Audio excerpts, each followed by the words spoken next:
I am live and got a delay.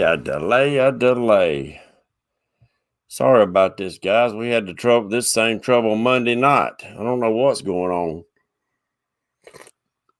on. But good Wednesday evening. Good Wednesday night to y'all. Sorry for the delay. Y'all might get bored watching my delayed feed.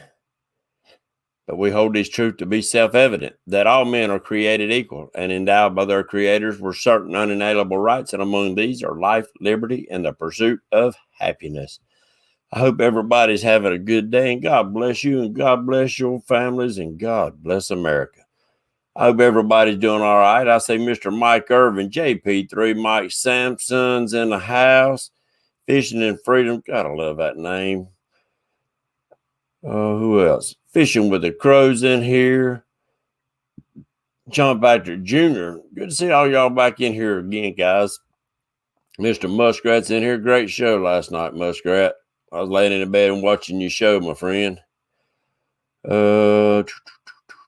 PD's in the house. Catmandu, the Bullock Experience. My feet is jumping. I don't want to miss nobody. If I miss you, I apologize. Mark Anthony's in the house. Nebraska Wildcats. Dale Haysup. I said PD's in the house. Real Gals Fishing. Catfish Hunters. Carolina Catfish Hunters. I apologize for that. Yeah, you're a Carolina guy. Don't want to miss them. Appreciate everybody coming in. If you don't mind, hit the thumbs up and share.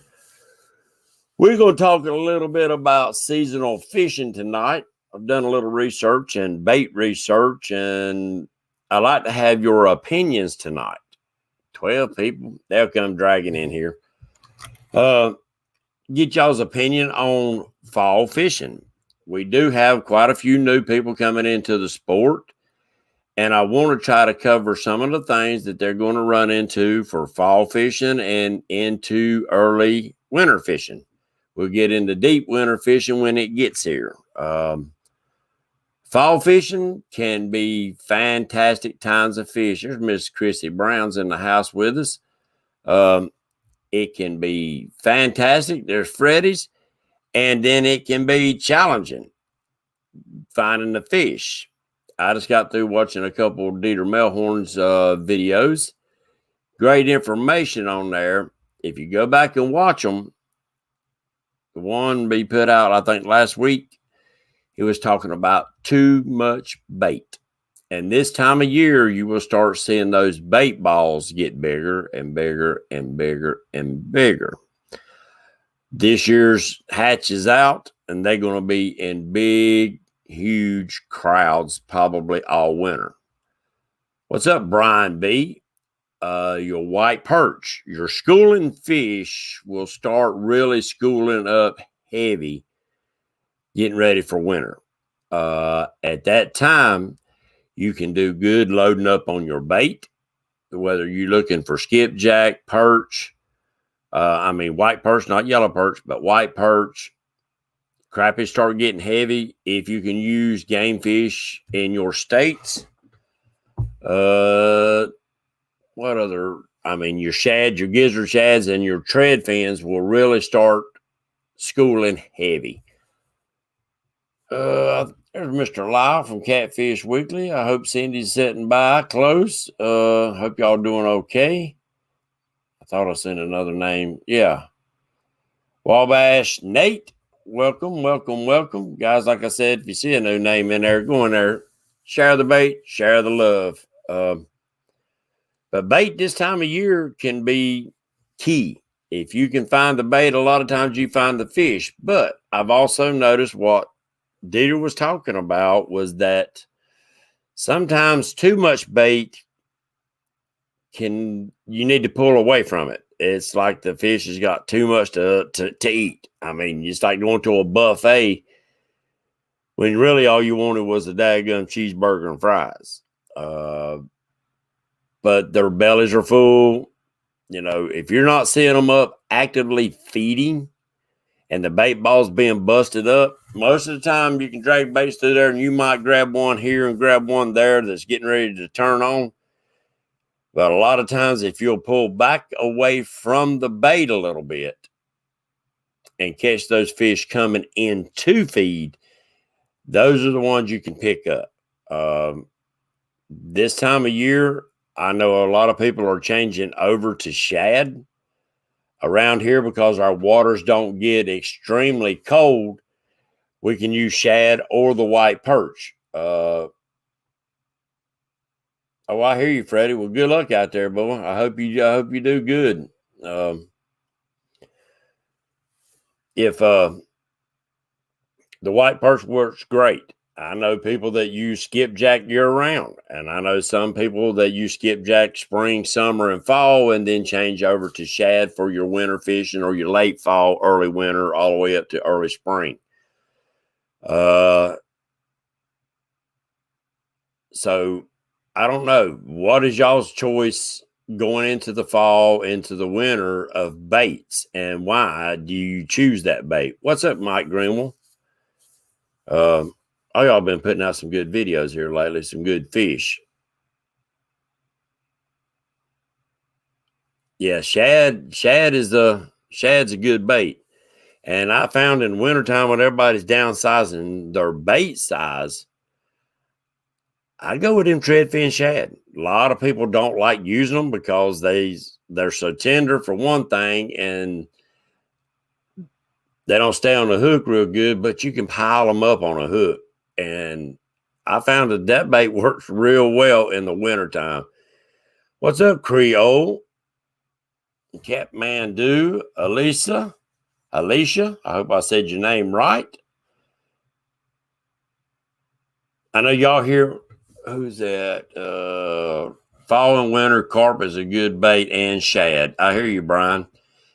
Brian sounds like me. I like throwing some big baits in with the smaller baits. I'm always swinging for the fences, but I do like catching fish too. So, I'll put out 2 or 3 rods of big baits, and then I'll downsize some of my other baits. But, fall right now, when they feeding, they're going to be feeding heavy. They getting ready to put on that winter weight to try to sustain them through. What's up, V3 Customs? So, how many of you has already changed over to shad? We don't have skipjack or white perch, but we have a ton of shad, bluegill, tilapia, perch, and tear up several species. Oh, I hear you, Crow. Where are you at? Everybody put on their work what state you're at, so we can try to figure out when you're saying this, people can think of where you're at. Gizzard shad for me. I can get shad fresh every trip usually. If I get a carp, you're happy. Oh, I hear you. That's one bait I have yet to use, guys, is carp. I love catching them. I see San Antonio, Texas, Kentucky, Ohio, South Carolina, Missouri, West Virginia. So, guys, tell me what bait that y'all switching over for fall and into winter now that people know about where you're at. There's Junior Wolf Guys in the house. What's going on, buddy? Give me a call tomorrow whenever you get a chance. I know you're busy. I just want to call and check and see how you're doing. Already changed over in Virginia, probably over to shad. Good evening from Iowa. Good evening, corn-fed experience. Appreciate you coming in. Common carp bleeds 5 times more than other carp and suckers. Gizzard shad weekly. Catfish weekly. There's Mr. Chad's in the house. Oh. Yeah, I love shad. And gizzards are pretty tough for me to catch in the wintertime. It's hard for me to set and throw a heavy net to get them down deeper. I'll shoot down the road. It takes me about an hour to get down to Jamie K's, and I'll go down there and buy a few of them big ones and take them with me. But I try to use whatever I can catch. Carp stay on the hook good. Changing over to gizzard shad now. There you go. Creek chubs and suckers. But there's different places that I've noticed that those suckers and creek chubs work great. What's up, laughing cats? Work great. I know quite a few people that use them. And then other places, I see people using the bullheads of catching blues and flatheads. And then there's other places where it's mainly shad. And then there's other places it's mainly skipjack. I think a lot of it's got to do with what's in your waters and what you have an abundant of those fish.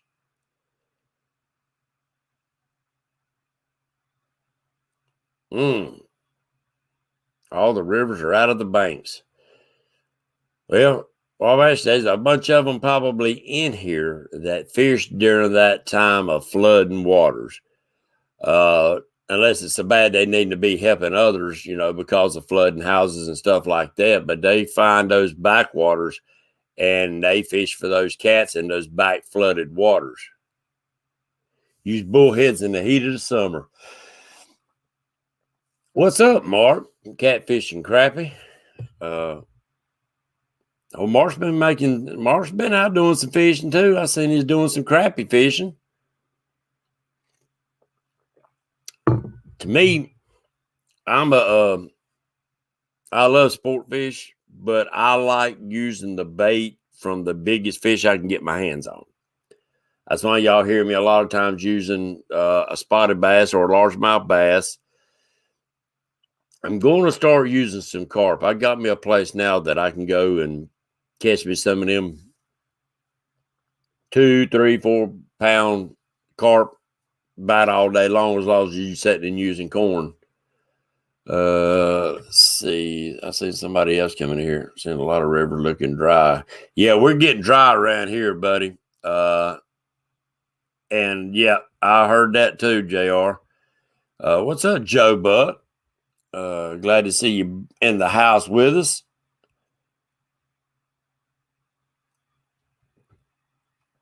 Somebody had a comment and I missed it. Sorry about that. There's Sunfish Assassins. I'm sorry. There you go. Get out and get you some.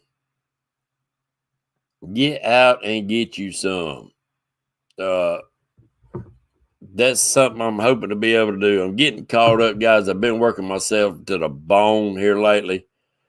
That's why I hadn't really been doing long shows. I've been wore out. I'm wore out today. But what's up, Fins and Foul? You're getting ready to start seeing Patriot back on the water. I'm getting things done, getting set up, getting myself back fired up, ready to start producing videos and just going out doing some lives and fishing with y'all guys. That's something I enjoyed. Oh, I hear you, Junior. Yeah, sometimes you just got to take a break, guys and gals. Like Junior said, sometimes don't burn yourself out. Don't let your fishing get caught up around too much of your YouTube where you start saying, dang, man, I don't really want a video today. I just want to go out and fish. Then go out and fish. Don't take the camera with you. Just go out there and enjoy what the good Lord's blessed us with. But when you do make a video and share it with us, or your live feeds and share it with us, we all appreciate that too. That gives us something to watch on the days that we don't get to go. But back to bait. I've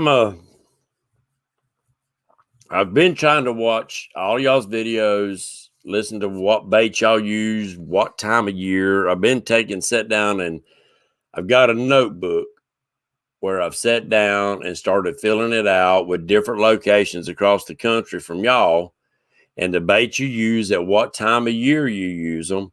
And I'm trying to see if there's a pattern to the way what baits that different people use and why they use them.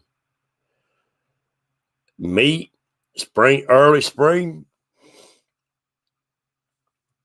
Largemouth bass goes on the bed probably first. they'll go early March. And if it's a warm winter, they'll go probably late February, early March is when they start heading to the beds. Mid-March, they're going to probably be in full spawn. That's the baits I like using. Whatever's on the bed spawning is what I like throwing. But this is why I'm asking you about fall and winter. Most things are done spawned out. So what makes you think that one bait, say shad, like Lyle, he says once he changes over to shad, he'll use that shad strictly until springtime and the water starts warming up, and then go back over to skipjack or whatever bait that you choose. I'm just trying to figure out what is that? Why is it the changeover? Is it water temperature that forces you to change over? Is it, shorting, the day's getting shorter, the water's getting cooler, the fish are getting into a different pattern? What do you think the reason why we end up changing baits from summer to winter?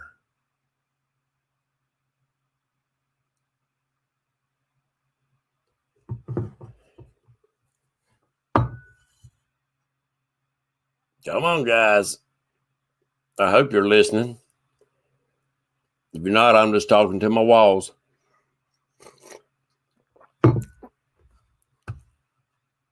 Winter shad. Yeah, Junior, we don't have a real heavy shad kill around here. And I guess the warmer the water stays in the wintertime, 2 years. What's up, Nelson? 2 years ago in February, the water was still 48, 49, and 50 degrees. Now, last year it got a little bit colder. So, but I got a feeling this year we're gonna have a good snowy year this year. 75 degrees and lower shad, 75 degrees, and stink baits. Now, see, Catmandu, I always use stink baits in the summertime because the pungent smell is able to get out and spread around the water, because when it's cold, that stuff don't, well, most of it, but I'm sure there's some that I haven't used that it don't matter really what the water temperature is, it will still disperse the smells and the scents. The bait changes the pattern, the fish follow. Yes. Had no luck with shad. Laughing cats. Laughing cats. Guys in here that are real heavy shad users and this time, and please help Laughing Cats Fishing figure out maybe it's placement of the shad laughing cats that's causing the problem, or your lake might not have a ton of shad in it. In the fall, winter, stack up in the creeks and the marinas. Yeah, you're right. There you go, Junior. Just fish for fun and get out there, make a few videos for your kids to watch later.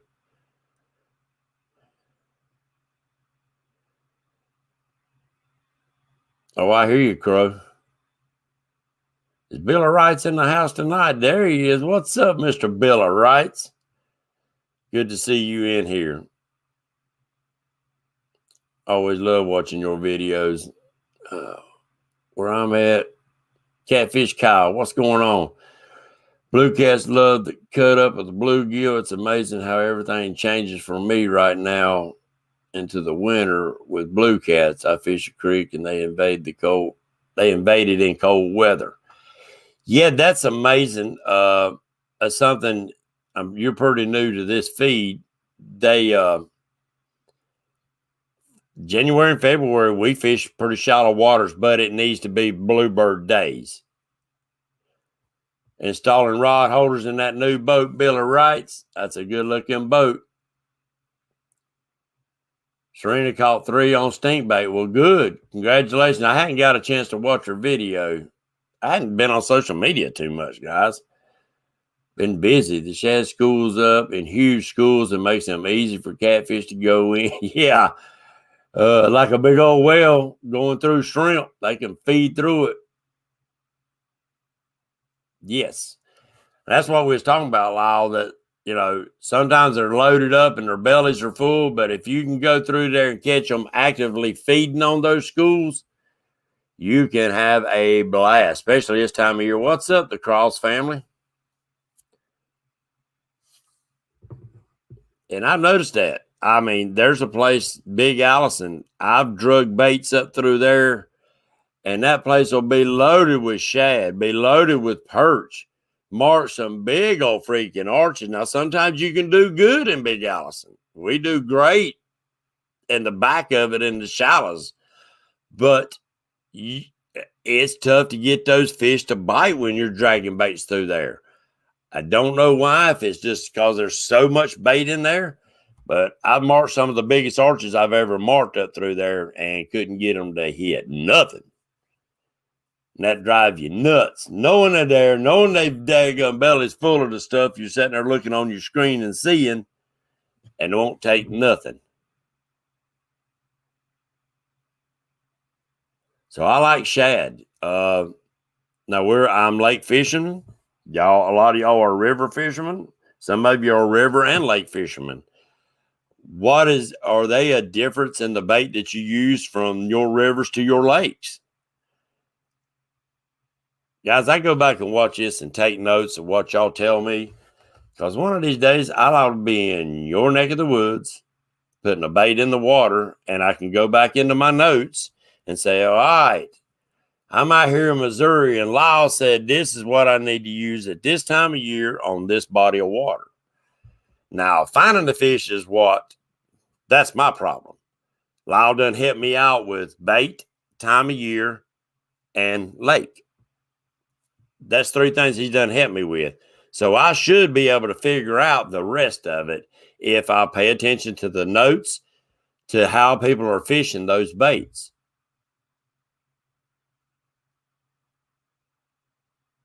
Year round, but springtime I run shad and perch. Yeah. And that's something else, Junior. And I want to ask your opinion about it too. Lake Wiley, we're eat up in the white perch. And I think my main reason is because we don't have striper and we don't have the hybrid bass in that lake to help keep them in check.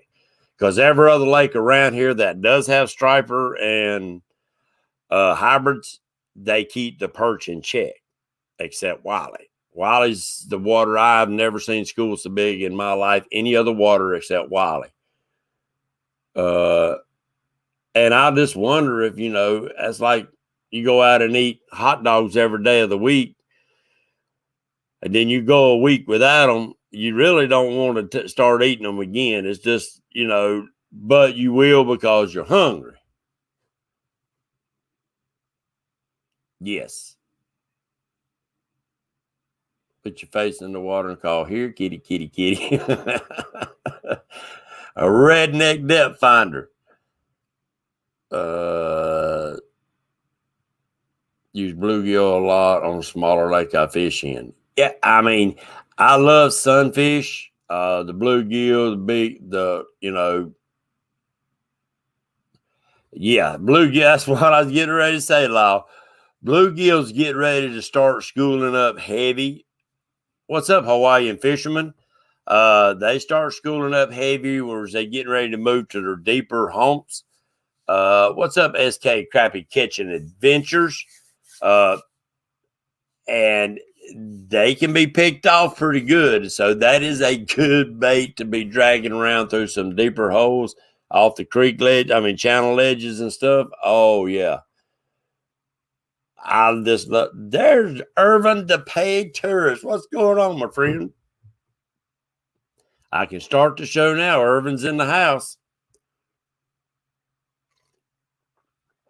I guess we got, down here in North Carolina, Mr. Fishing Fetish is in the house, and I hope Miss Gabby Goose is around. Hey, Gabby. Willie P. 48's in the house. Bluegill was always my favorite bait for many a year.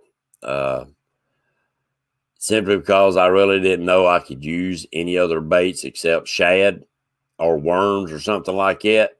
So sorry, I ain't looking at the camera. I'm trying not to miss any of y'all's comments. But bluegill was my mainstay for many years. But at that time, Lake Wally only had channel cats. And I wanted the biggest channel that I could catch. What's up, Palmetto? So I used big bluegill, mainly bluegill heads. And if they was good size, hand-sized bluegill, most of the time I just kept the heads and cooked the bodies. Bluegill are great, great table fare. And in cold water, they really good, just like crappie. I love some crappie in the wintertime. That meat's good and firm. But there's Mr. Glenn's in the house. That's a Buckeye Catfishing. Good to see you in here watching, eating a bowl of ice cream. Mr. Glenn, he's a perch jerker too over here on Lake Wiley. He knows how to get on them daggum white perch too. And that is a good bait. We got a friend, Matthew Anthony. He's probably in chat or probably sitting there listening. If you are, hey, Matthew, his mainstay is the white perch. Just like, oh my God, I just had a brain fart. Larry Moose. Larry Moose his mainstay is skipjack. He's going to throw skipjack year round. And a lot of people do that. Appreciate that, Junior. So, you got to find what works for you and taking notes. Matthew taught me so much. There he is. Just got here. He taught me so much about keeping a journal. If you're serious about getting better, learning different lakes, learning different techniques, yeah, we all got decent memories. Well, I don't, but hopefully y'all do. Taking notes can help make or break a bad day. You can always go back through those notes and find out, well, hot dang, last time at the same way this water is right now, I was dragging baits on top of the river channel, not down in the river channel. Or I was dragging it out of the back of a creek and not dragging the main channel down the middle of the lake. It can be a reminder of where you found them. Now, it might not be always true. You might not be able to go to that same spot, but you can still use that same technique somewhere else on that water when you find those fish.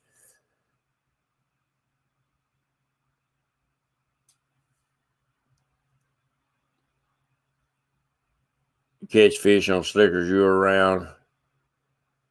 Well, yeah, Creole, your water never even has a chance to even think about freezing or getting to that colder level. See there, Matthew just give you a biggest hint. He checks his notes before he goes fishing every time. Every time. So, yeah, muskrat, I have to agree with you there, muskrat. Freddie, throw that Walmart shad away. Get you a cast net. Oh, I seen you come in earlier, Chad. I know you in there, buddy. I appreciate it. I appreciate anybody that comes in. Takes time out of their day just to come in and listen to me jap my jaws. If I took notes, it wouldn't have anything. Oh, hold up a minute. Here we go.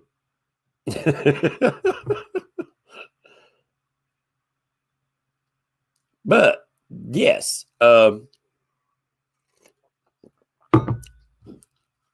let's see. I'm going to show Freddie. Chicken and shrimp with me. I've got to start trying some chicken. I really do. Fish. All right. All right. I'll give you a story. Me and a buddy went to the hot hole many years ago.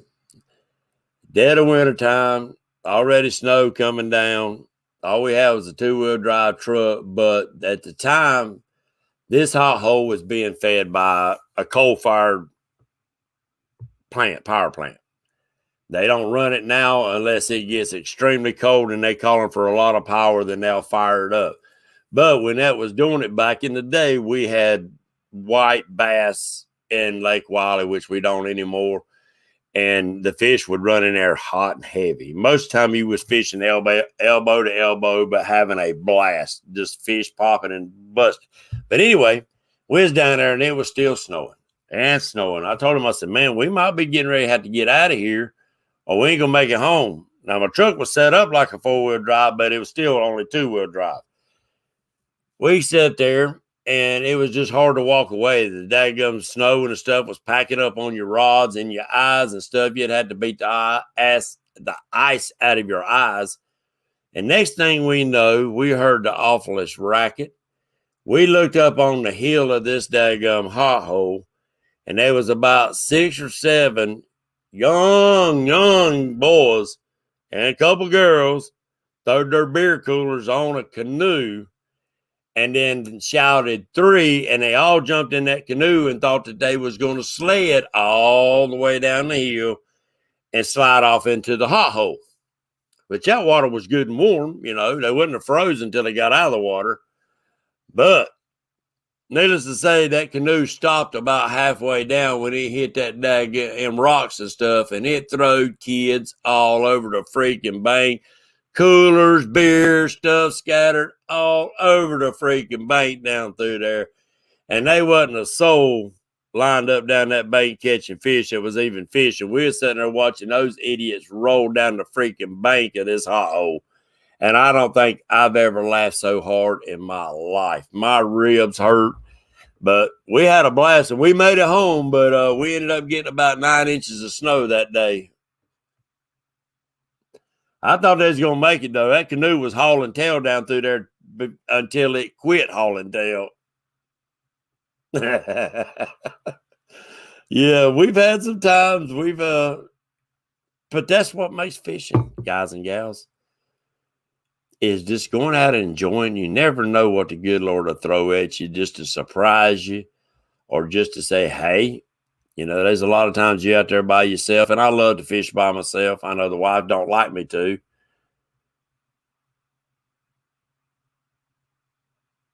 Yeah, wintertime, I love wintertime fishing. Now, I freeze my old tail off, but I love wintertime fishing. To me, I think you have more opportunity to catch big fish, but this year's been crazy. That's Mr. Jim. What's up, Kentucky Cat Man? It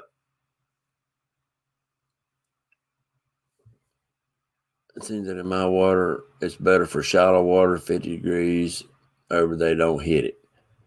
Yeah, see, that's something I've got to learn. I know chicken catches fish. I've seen so many people use it. I'm not above using it. I bet you have, Jim. I'm going to give you a holler, too. It's been a month or so since I've talked to you, my friend. What's up, Ray Smith? But bait is something I feel that we all can learn. It's another fish to learn. It's another technique to put in your under your thinking cap. It's a few more tools that you got to put in your toolbox to catch certain baits. Even might have to learn how to cast a net to get some of these baits, especially shad. Now, skipjack and other baits you can catch with hook and line. But shad, you got to pretty much throw a net on them.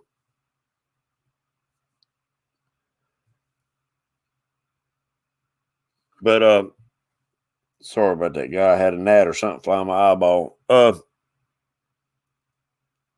reason I think that somebody in here, I'm sorry, I forgot who it was, talking about bluegill this time of year, and it was Lyle too. Bluegill start stacking up and they'll move into their winter holes. And a lot of times, just like Jeff Coat, catching them out there in the canal at Santee Cooper. That crazy thing flew right in my eye. Sorry about this. But What's up, Hillbilly Jim? And so you can catch them, but a lot of times when you can find them like that, you can catch those bigger bluegill, those eating size bluegill where you cut the body off, stick it in a Ziploc bag, and throw it on ice, throw the head on your rod and reel and put it out. So you got something to eat when you get home, and you got something for the catfish to eat. Live goldfish. Live goldfish. There you go, Creole. I never found a spot that grew the daggum goldfish big enough, and if they did around here, they'd probably want $10 a piece. Oh, I hear you, Jim. I bet she enjoyed the thump of that one. I bet she enjoyed the thump of that one. What's up, trophy seekers? That 308 gives you a good little thump. It sure does. Somebody else in here, I missed her name. But chicken, I mean, I think it'd be good, but I'd love to, I'm like you, I'd love to try some big goldfish.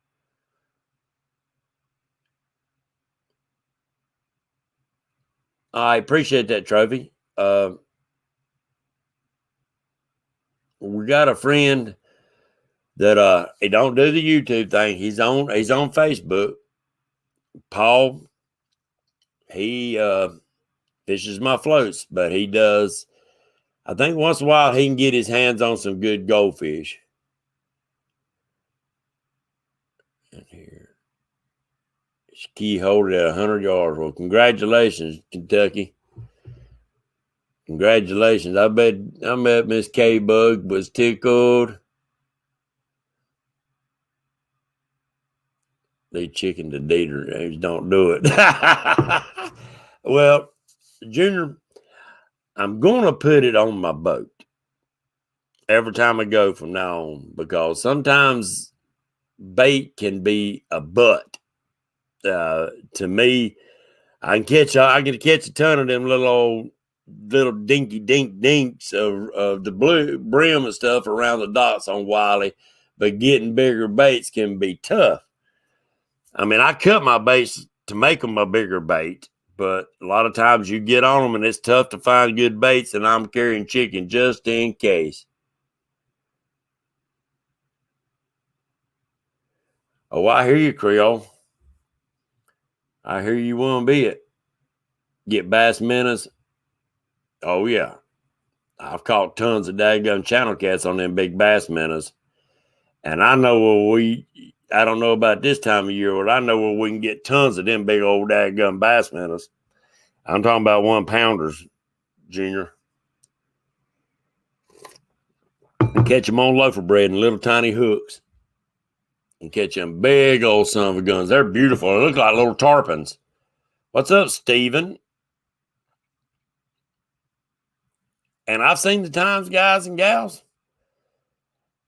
I fished with a friend down at Tigger K on Lake Wiley. Anybody that's a Lake Wiley fisherman, y'all know where it's at. And I put out live bait, cut bait, put out stink baits, even put out chicken livers and worms.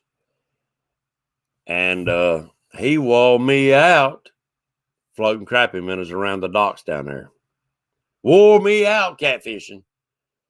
Me using live bait, cut bait, and he was using crappie minnows. Go figure. I've seen the times when my largest channel cat come on a little bitty crappie jig, and we had live bait, cut bait, stink bait, livers, worms, everything else out. And I started trying to catch crappie and caught catfish. Caught 6 that night around the same docks. Biggest one was 16 pounds. Go figure. Why? What was we doing wrong? Well, one thing, we was probably throwing for the center of the lake, and the fish was running right around the banks, chasing minnows and other shad and stuff like that.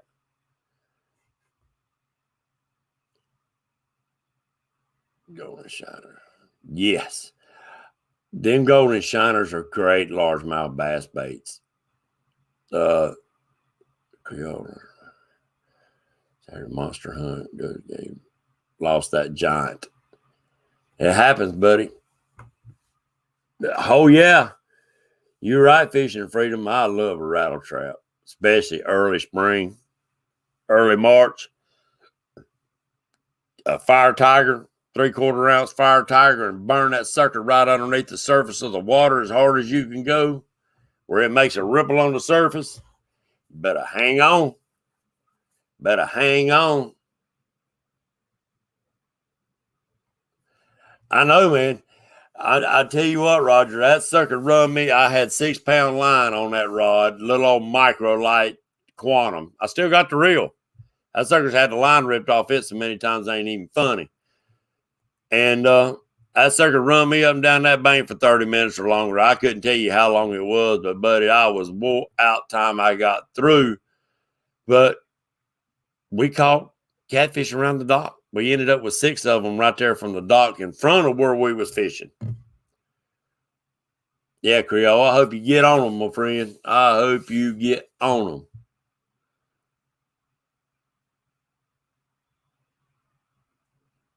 And I know that because when I had my first tournament, oh my God, I just dropped his name. He come to fish the tournament.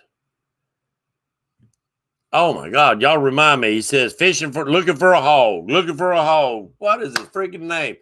Anyway, he brought skipjack down, and we asked and made sure it was legal and he could, but they had to be dead, of course. But he caught fish on them. He caught fish on skipjack in Lake Wiley, and there is no skipjack in that lake. Pill and drag. There you go, Kentucky. Thank you. I had a brain fart. What's up, Wampus Cat? Yep. Wampus Cat's at work today trying to save the world, so y'all keep him in your prayers out there. Hope he has a safe night. Oh, Justin, you home now and you can chat a little bit. But yeah, actually, he was on Wampus Cat's boat using the skipjack. Yep. So I believe it can be done. I believe that's why, you can catch it on chicken and you can catch them on stink baits and you can catch them on a lot of different stuff that's not in that waters. I think they're a very opportunist type feeders. But at times, I think that when they can feed easily, I think they get kind of picky. What's that, Chad? You catch fish in lakes all the time with skipjack that don't have them. I believe it. I mean, skipjack's a good oily bait. So I'm sure that scent carries real well. I guess channels and bullheads on skipjack. There's no skipjack in it. You catch more bluegill in Ohio than I do skipjack. Well, there you go. So, see, I mean, I think a lot can be location. And then sometimes maybe that's what they're heavily feeding on. What's up, Mike? At work, we'll pick. Okay. Caught cats on golden croaker. You cut bait. I would not doubt it, guys and gals. I've seen catfish caught on hot dogs. I've seen them caught on just about anything. It blows my mind. A lot of them were channel cats, but I think a lot of times everybody says, well, that's a small fish bait. I don't necessarily believe it's a small fish bait. I just think the small fish get to it before the big fish do. I believe the big fish will still eat it. I just don't think they can get there in time to get it. You catch turtles with skipjack up here. No lie. They're like turtle magnets. Well, that's the way the turtles are in the daggum ponds and stuff around here. You try to use live baits, buddy, they'll come eat it. Or cut bait. Take care, Junior. Give me a call tomorrow, my friend. Yeah, they them daggum cooters, they'll come hunt that junk down. Cut white sucker. Yes. Cheddar cheese. I've seen them caught on stinking cheese. I've caught them on hush puppies and French fries when the old hungry fishermen used to be at Lake Wiley down there at the Busted Board Bridge. Back then, they didn't care if you throw French fries and hush puppies off in the water. So we would go in and get a couple orders of hush puppies, a couple orders of French fries, one to eat and one to fish with. And you'd catch carp and catfish with hush puppies. Now, it ain't tough bait. They don't stay on there real good, but that's what they feed on.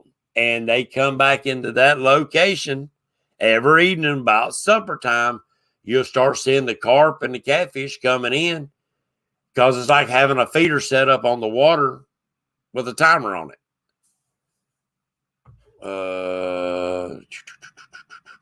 Catch tree bass every now and then. Yeah, I've caught my share of them, Chrissy. That's a fact.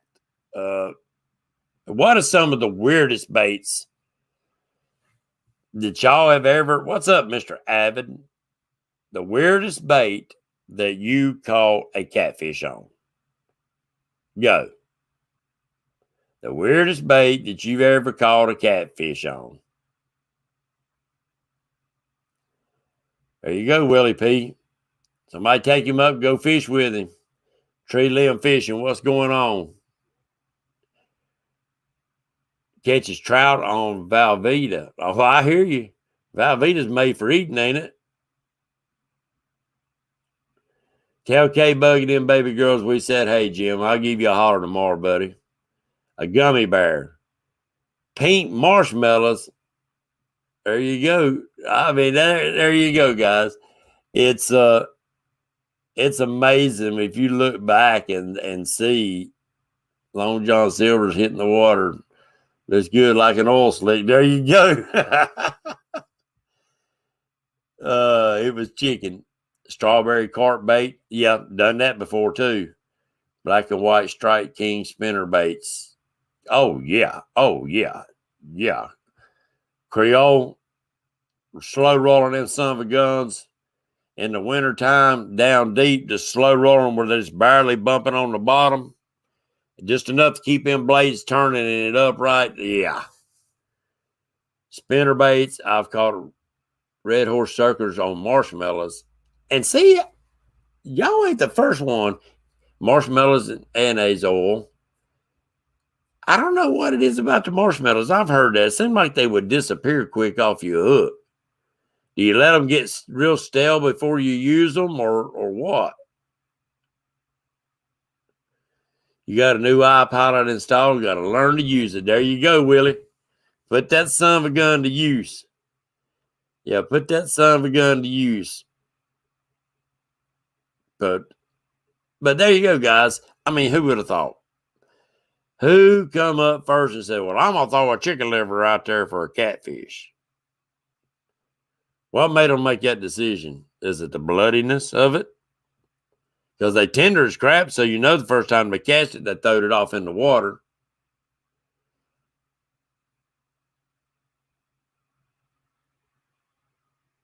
We wouldn't use marshmallows in the current. Garlic flavored marshmallows. Dog food blasted channel cats love them. Yes, we used to make a chum for channel cats using trout chow. If you got a feed and tax store in your town, and you can go get what they call trout chow. And a lot of people in the wintertime will go to trout chow as their carp bait. But it makes a great chumming bait. You put it out and it disintegrates in the water slowly, and it'll put like a film all over the bottom and stuff. And that scent carries because of the particulates are so small that it makes a great chum bait. I've never figured out how to make it as a pack bait, like carp bait, but they do make it up at the Bass Shack up in Shelby, North Carolina. But you can't launch it like you can the millet. There you go. And I think that's what it is. I'm sure I've heard people using roadkill. Now, I don't know who would use roadkill. I couldn't get past the smell.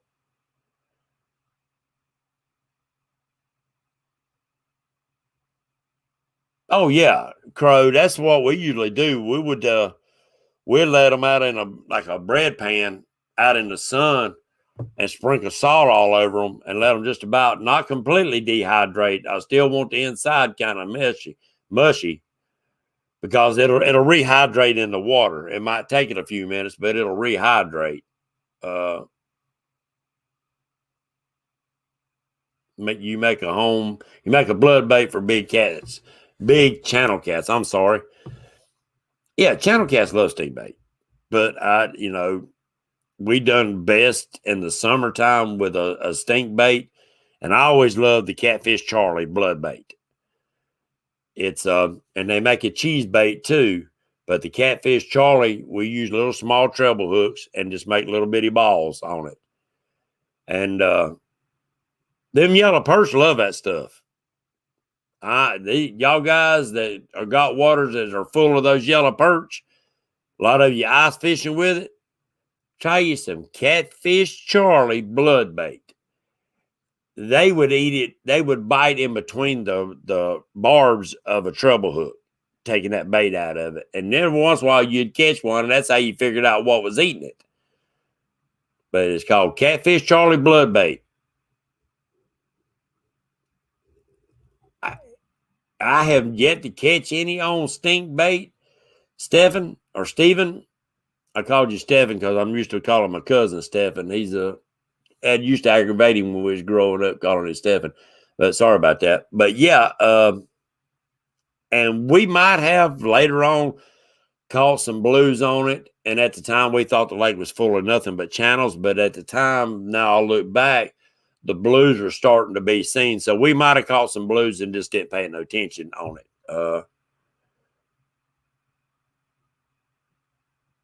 I hear you, buddy. Never caught a fish on stink bait. I like it in summertime if I'm going after channels, but if I'm looking for eater size channels, I'll use worms, stink baits, because I want small. I want small channels for supper, for eating. But I've caught my share on stink baits. We had a buddy took us wanted to go out fishing one night with him on his brand new bass boat. He put him some stands on there so we could catfish off his boat. And we brought a tub of that stink bait with us, and here's a fussing and a cussing. Said, y'all don't open that stuff on my boat. All this brand new carpet, don't do it. And about halfway through the night, I got tired of hearing it, and I stuck my old finger in that stuff. And I said, Robert. He turned around, and I wiped it down the bridge of his nose right there. Boy, here's a puking off the side of the boat. Great recipe. I'll use Sonny's super stinky stink bait. Tons of channel cats. I'm telling you, I don't know what it is about channels. They love bluegill and they do love stink bait. I catch small channel fiddlers in the summer waters. There you go. That's what I'm talking about, Mark. I like no bigger than a 10-inch channels for eating. And everybody says, it's too many fish to clean. Because you don't fillet them. You cut the head off, skin them, and gut them, and throw in some guns in some grease and fry them up. But simple way, how do y'all skin your catfish? If you don't fillet your catfish, how do y'all get the skin off of your catfish if you do not fillet them for whole cats? Come on. Somebody's got some secrets in there. Tell me some secrets. While the clock's a-ticking, come on. How do you skin your catfish for eating the small ones? It's this time of year, guys and gals. I think it's going to wash it out. It's going to wash it out. Reefs Across America. Reefs Across America, guys. Look it up. We're working on putting reefs across on every veteran's grave for Christmas. We work for a cemetery here to do it. There's probably a cemetery in your town or close to you that you can help or donate to. Might have family or friends in there. It's a good thing, guys. Crappy day, fish on. What's up, my friend?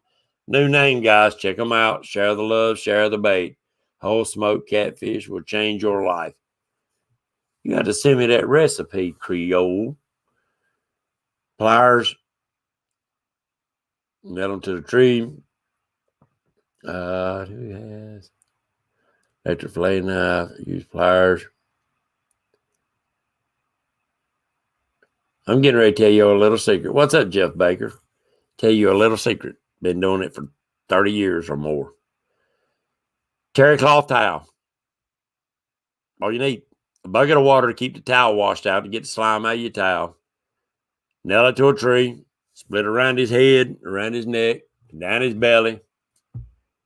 Reach in there, pull the gut out, and just grab him with that terry cloth towel and pull that skin right off of him. Simple as that. Makes it quick and easy. We learned that a long time ago. Old man taught us that, and he said, after you do that, but you got to keep the slime washed out of it, or it'll slide right off of it. So G-style fishing. See? Maybe y'all learned something from me tonight. How to skin a catfish easier. How to skin a catfish easier. I had to do a little video on that and show y'all. It's a neat little trick. And pliers, man, you get aggravated and gummed up and everything else, and you ready to put them suckers on grease. You don't want to have to be fighting them. And plus, if you got a ton of them little bitty catfish, that's a job. Yeah, that's a job. But I'm trying to share some great information with you guys and gals. Let me change something right quick.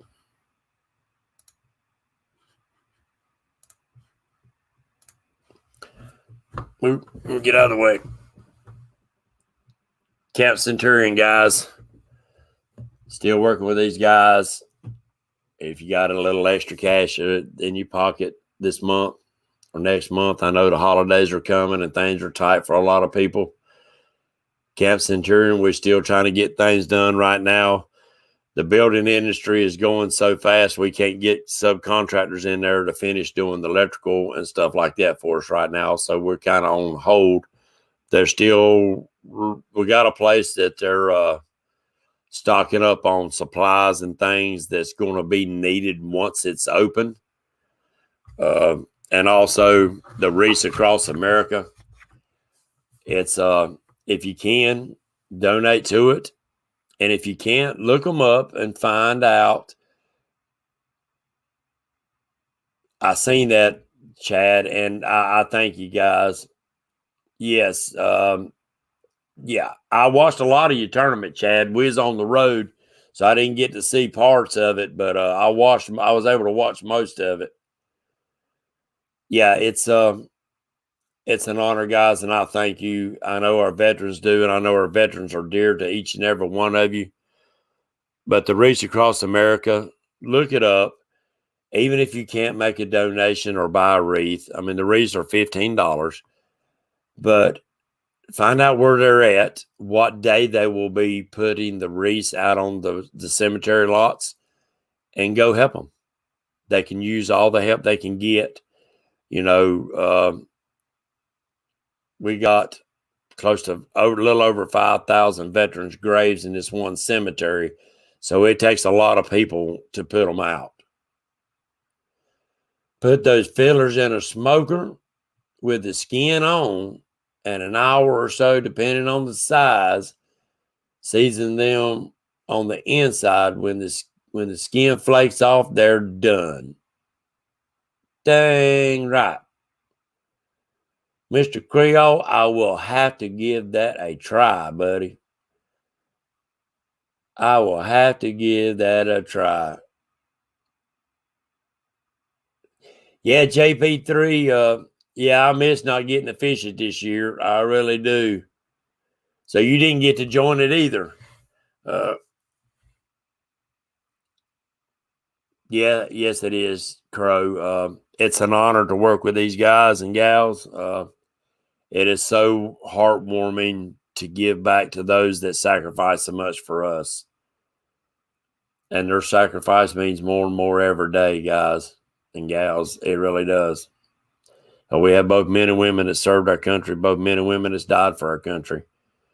We got to give back to them. But guys and gals, this has been a blessing to be on here with you tonight.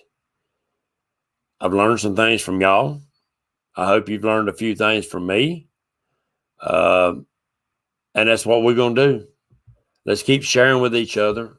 Let's make sure that we give the right information to those that are coming into the sport, that need to know, that want to know, and are eager to learn, because they will pass off the right information, and you don't want them to be sharing the bad information.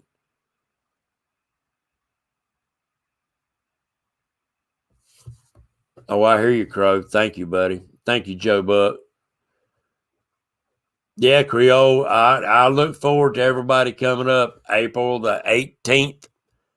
18th or 16th, I'm sorry. 2022. We're going to make it bigger than ever. We had almost 70 boats this year. This year. Let's break that 100 mark next year. Let's break that 100 mark, and it's going to be fun. So, but guys and gals, I thank you. It's been a blessing. It's been an honor. It won't be long. You're going to see you old Patriot James back on the water again. A lot of you seen me fishing before. A lot of you hadn't.